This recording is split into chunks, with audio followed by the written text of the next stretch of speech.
Des skis au garde à vous, des moniteurs à votre service, la queue leu sur les tire-fesses et bien sûr des gamelles. On se croirait à la montagne, pourtant nous sommes dans la région des lacs, à l'extrême nord-est de la Pologne. Haute d'à peine 300 mètres, la colline de Gołdap n'en attire pas moins de nombreux skieurs d'un jour. Ici, c'est moins cher et c'est avant tout plus près pour les gens.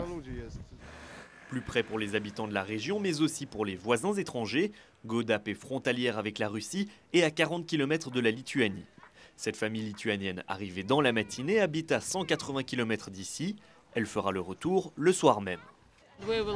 Nous irons en vacances en Italie en février, donc nous sommes venus ici pour apprendre à la petite à skier.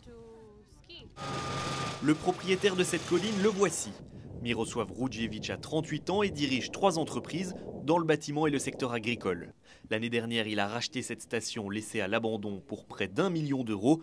Désormais, il veut y relancer le tourisme. Depuis l'achat, j'ai dépensé un demi-million d'euros et je vais encore en investir 1 million.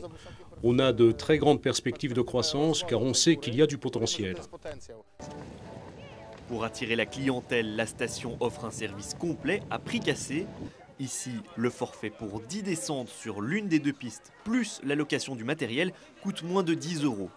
4 autres mini-stations sont récemment nées aux alentours sur le même principe. Alors, la région peut-elle concurrencer celle des grandes montagnes polonaises ?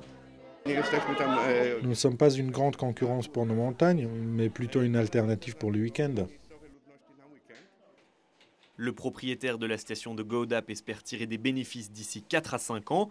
En attendant, il rentabilise son investissement au maximum, les pistes étant ouvertes de 9 h du matin à 22 h.